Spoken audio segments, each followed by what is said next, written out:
Hakikat instruksi langsung. Instruksi langsung merupakan model instruksional dengan sintaks instruksi dari guru. Instruksi langsung merupakan metode yang dirancang secara khusus untuk membantu siswa menguasai keterampilan akademik dan sosial serta untuk memperoleh pengetahuan faktual yang terstruktur dengan jelas. Karakteristik dari instruksi langsung adalah non-deklaratif dan bergerak secara aktif.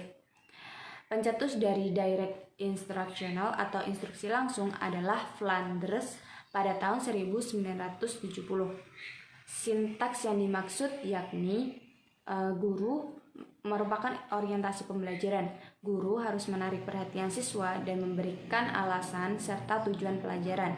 Tindakan ini penting untuk pelajaran instruksi langsung karena jenis pelajaran ini sering berfokus pada keterampilan yang agak terpisah dan mungkin tidak dianggap penting atau relevan bagi siswa. Yang kedua, demonstrasi keterampilan yang sistematis oleh guru. Demonstrasi harus dilakukan secara akurat dengan cara yang bermakna bagi siswa. Yang ketiga, praktik oleh siswa. Setelah mendemonstrasikan suatu keterampilan tertentu, siswa harus diberi kesempatan untuk berlatih. Sesi latihan ini harus terstruktur dan dipandu oleh guru. Yang keempat, umpan balik untuk evaluasi siswa merupakan fase penting dari pelajaran instruksi langsung. Contohnya, tanya jawab atau diskusi. Yang kelima, memberikan praktik mandiri. Tujuan dari praktik mandiri adalah untuk memperkuat keterampilan yang baru diperoleh oleh siswa dan belajar bagaimana melakukannya tanpa bimbingan dari guru secara langsung. Hasil dari instruksi langsung yaitu yang pertama, penguasaan keterampilan akademik dan sosial. Yang kedua, perolehan pengetahuan faktual yang terstruktur dan jelas. Yang ketiga, keterampilan secara kompleks dengan ketelitian. Menghubungkan instruksi langsung dengan konteks dan ilmu pembelajaran. Basis teoritis untuk instruksi langsung berasal dari teori pembelajaran perilaku dan sosial, serta beberapa aspek perspektif yang dipegang tentang kognisi manusia. Perspektif yang memiliki implikasi langsung untuk instruksi langsung dapat diringkas di bawah ini. Yang pertama yaitu behaviorisme bersandar pada prinsip-prinsip pengkondisian, operan dan penggunaan penguatan untuk memperkuat perilaku yang diinginkan sambil menghilangkan yang lain. Prinsip-prinsip ini mengarah pada jenis strategi pengajaran yang diamati dalam interaksi langsung, misal mengamati dengan cermat perilaku yang ditargetkan, menyediakan peluang praktik, dan menggunakan umpan balik untuk memperkuat kinerja yang akurat. Yang kedua yaitu teori belajar sosial menekankan bahwa banyak pembelajaran terjadi saat belajar mengamati perilaku yang dimodelkan. Untuk calon bapak ibu guru di kelas, pentingnya untuk mendemonstrasikan dan memodelkan perilaku yang diperlukan secara akurat dan dengan cara yang dapat dipahami oleh peserta didik.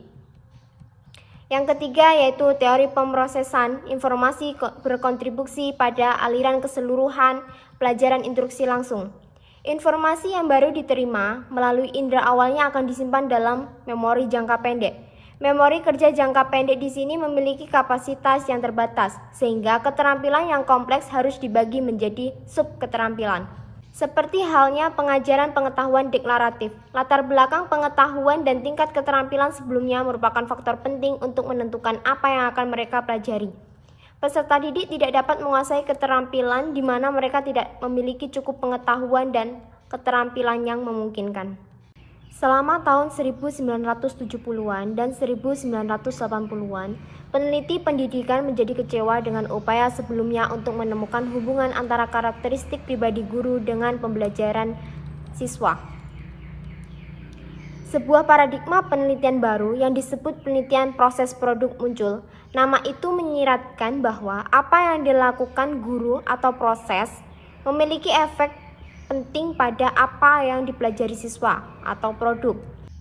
Penekanan penelitian pada pengajaran dengan demikian berpaling dari mempelajari sifat-sifat guru dan menuju mengamati apa yang dilakukan guru di kelas mereka. Secara harfiah, tradisi proses produk ini dilakukan antara tahun 1970 dan 1990 dan peneliti ini telah diringkas pada beberapa kesempatan. Secara umum, penelitian proses produk telah menunjukkan dengan cukup jelas bahwa peserta didik belajar lebih banyak di kelas yang terorganisir dengan baik, di mana guru memiliki harapan yang tinggi dan di mana guru secara aktif terlibat dalam instruksi seluruh kelas yang ditandai dengan lingkungan yang serba cepat. Penting untuk menunjukkan bagaimana bahwa pembelajaran peserta didik yang dipelajari terutama terdiri dari keterampilan matematika dan literasi yang dapat diukur dengan tes standar. Good and Gross menyimpulkan bahwa efektivitas guru sangat terkait dengan kelompok perilaku seperti berikut ini. Yang pertama yaitu instruksi seluruh kelas. Pengajaran seluruh kelas, hal ini dapat dilakukan terutama jika guru memiliki kemampuan tertentu seperti kemampuan untuk menjaga segala sesuatunya untuk tetap berjalan dengan lancar. Yang kedua yaitu kejelasan instruksi dan presentasi. Guru yang efektif akan memperkenalkan pelajaran secara langsung dan menjelaskan materi lebih jelas daripada guru yang tidak efektif. Yang ketiga yaitu harapan kinerja tinggi. Guru yang efektif mengkomunikasikan harapan kinerja yang lebih tinggi kepada peserta didiknya, memberikan lebih banyak pekerjaan, dan bergerak melalui kurikulum yang berlaku dengan kecepatan yang lebih cepat daripada guru yang tidak efektif. Yang keempat yaitu lingkungan belajar yang berfokus pada tugas tetapi produktif. Guru yang lebih efektif memiliki lebih sedikit masalah manajerial daripada guru yang tidak efektif. Ruang kelas mereka berfokus pada tugas dan ditandai dengan instruksi yang berjalan dengan lancar. Yang kelima yaitu perilaku yang diprakarsai oleh peserta didik. Peserta didik yang berada di kelas guru yang efektif akan memulai lebih banyak interaksi dengan guru daripada peserta didik yang berada di kelas guru yang tidak efektif. Yang keenam yaitu masukan. Guru yang efektif membiarkan peserta didiknya tahu bagaimana mereka memperlakukannya. Mereka memberikan peserta didik sebuah proses atau umpan balik perkembangan terutama selama set work. Dan yang terakhir yaitu memuji. Guru yang efektif secara konsisten memberikan lebih sedikit dan jenis pujian yang berbeda daripada guru yang tidak efektif. Hal ini mencerminkan sikap non-evaluatif dari guru yang efektif dan menunjukkan bahwa pujian hanya efektif bila digunakan untuk kondisi tertentu. Selanjutnya, perencanaan pelajaran instruksi langsung. Hal ini berkaitan dengan alat yang digunakan oleh guru untuk memberikan uraian rinci tentang instruksi dan lintasan pembelajaran untuk pelajaran. Nah, seperti dijelaskan di bagian sebelumnya, instruksi langsung dapat digunakan di seluruh kurikulum dan bekerja paling baik dengan topik yang dapat dipecahkan menjadi prosedur atau langkah-langkah tertentu.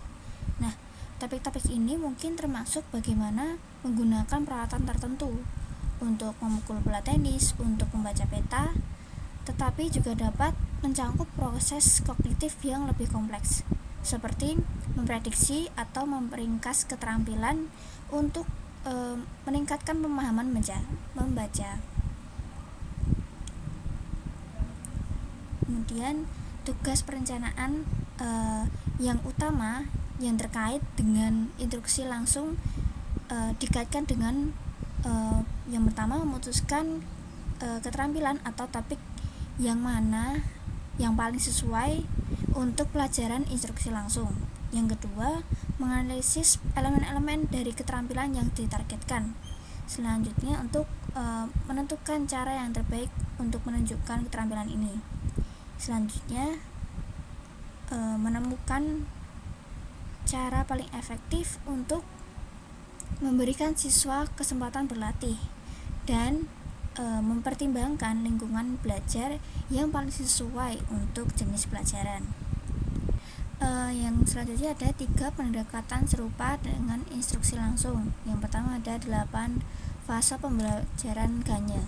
Nah, yang pertama ada dapatkan perhatian, yang kedua tujuan negara, yang ketiga membantu mengingatkan pengetahuan sebelumnya, yang keempat stimulus hari ini, yang kelima memberikan bimbingan belajar atau modeling, yang keenam berikan umpan balik, yang ketujuh dapatkan performa, yang terakhir menilai kinerja. Selanjutnya ada 6 fungsi pengajaran Rosenstein dan Stephen. Nah, yang pertama untuk meninjau atau periksa pekerjaan hari sebelumnya. Yang kedua, hadirkan materi baru. Yang selanjutnya ada menyediakan praktik terpadu. Yang keempat ada memberikan umpan balik dan koreksi. Kemudian yang kelima, memberikan latihan mandiri kepada siswa. Yang terakhir, tinjauan mingguan atau bulanan. Pelajaran belajar penguasaan tugas langkah antar. Yang pertama ada tujuan negara. Yang kedua ada kaitkan standar kinerja. Yang ketiga ada sediakan set antisipatif. Yang keempat ada masukan pemodelan dan pengecekan pemahaman. Yang kelima ada menyediakan praktik terpandu. Selanjutnya menyediakan untuk penutupan. Yang terakhir ada menyediakan praktik mandiri. Fase pelajaran instruksi langsung ada 5. Yang pertama ada dapatkan perhatian dan jelaskan tujuan. Yang kedua ada tunjukkan pengetahuan atau keterampilan. Yang ketiga ada berikan praktek terstruktur atau terpadu. Yang keempat periksa pemahaman dan berikan umpan balik. Yang kelima ada berikan praktek mandiri. Dapatkan perhatian dan jelaskan tujuan, yaitu mendapatkan perhatian dan membuat siswa siap belajar adalah penting untuk setiap pelajaran. Tindakan ini semakin penting untuk pelajaran instruksi langsung karena jenis pelajaran ini sering berfokus pada keterampilan yang agak terpisah, yang mungkin atau mungkin tidak dianggap penting atau relevan bagi siswa. Yang kedua, fase kedua yaitu tunjukkan pengetahuan atau keterampilan, di mana dalam pengajaran langsung banyak dari apa yang siswa pelajari dari hasil mengamati guru. Tujuan dari demonstrasi adalah untuk memberikan perilaku yang dapat ditiru oleh siswa, kemudian dilakukan. Demonstrasi harus dilakukan secara akurat dan dengan cara yang bermakna. Yang ketiga ada berikan praktek terstruktur atau terpadu, yaitu cara praktek struktur yang efektif adalah berhati-hatilah dalam tahap awal latihan. Sediakan dan pantau praktik terpadu dengan siswa yang bekerja sendiri. Tetapkan jumlah latihan yang singkat dan bermakna. Bertujuan latihan untuk mencapai lebih dari belajar. Gunakan latihan massal dan terdistribusi dengan tepat dan berikan latihan dalam konteks. Selanjutnya, periksa pemahaman dan berikan umpan balik, di mana dalam fase ini memeriksa pemahaman dan memberikan umpan balik merupakan fase terpenting dari pelajaran instruksi secara langsung yang terdiri atas tanya jawab dan diskusi. Fase yang kelima yaitu berikan praktek mandiri, di mana dalam fase ini bertujuan untuk memperkuat keterampilan yang baru diperoleh dan belajar bagaimana melakukan tanpa bimbingan langsung. Bismillahirrahmanirrahim. Rabbi shrah li sadri wa yassir li amri wahlul 'uqdatam min lisani yafqahu qawli. Amin. Semoga lisan saya dipermudah untuk menyampaikan pesan. Baiklah teman-teman, di sini kita akan belajar mengenai praktik mandiri yang menjadi salah satu sintaks setelah memberikan pelajaran instruksi langsung. Nah, praktik mandiri ditujukan untuk memperkuat keterampilan atas bimbingan guru yang telah diberikan secara langsung. Kemudian teknis praktik mandiri berupa pengulangan. Adapun sistem praktik mandiri yang pertama adalah adanya pembelajaran guru. Ini berupa demonstrasi. Kemudian adanya aktivasi aksi oleh peserta didik. Artinya di sini ada pengulangan yang menjadi teknis praktik mandiri tadi. Selanjutnya ada pengukuhan atau pemerdalaman materi yang di follow up menjadi PR atau pekerjaan rumah. Sistem praktik mandiri ini juga disebut sebagai sistem pekerjaan rumah atau sistem PR. Selanjutnya teman-teman, untuk mengevaluasi dari model pembelajaran instruksi langsung ini adalah adanya penilaian pembelajaran. Adapun capaian untuk penilaiannya berupa 1. Membantu siswa memperoleh pengetahuan prosedural, sehingga ini yang digadang-gadang untuk memperkuat keterampilan siswa begitu. Yang kedua, kemampuan untuk melakukan keterampilan tertentu. Kedua, capaian penilaian ini sangat berkaitan. Seperti itu teman-teman. Selanjutnya adalah teknik pendekatan untuk penilaian. Karena model ini menggunakan model aksi atau yang melatih utamanya adalah psikomotorik, maka lebih baik dilaksanakan tidak berbasis tes tulis, namun bisa dilaksanakan dengan tes peragaan maupun tes lisan. Selanjutnya, perihal materi IPS yang cocok untuk menerapkan instruksi langsung ini diantaranya adalah bentuk-bentuk interaksi manusia dengan lingkungan, serta pengaruhnya terhadap pembangunan sosial, budaya, dan ekonomi masyarakat. Nah, interaksi manusia ini banyak sekali, misalnya saling menghormati. Nah, itu bisa dipraktikkan secara langsung gitu. Kemudian terdapat proklamasi kemerdekaan. Ada pula kenampakan alam dan cara melestarikannya. Kemudian ada juga jenis usaha dan kegiatan ekonomi. Mungkin guru nanti bisa mencontohkan bagaimana transaksi jual beli, kemudian para murid bisa memperagakan begitu. Demikian teman-teman atas presentasi dari kelompok kami. Mohon maaf apabila ada kesalahan, karena kesempurnaan hanya datangnya dari Allah Subhanahu wa taala semata. Billahi fisabilil haq fastabiqul khairat. Wassalamualaikum warahmatullahi wabarakatuh. See you.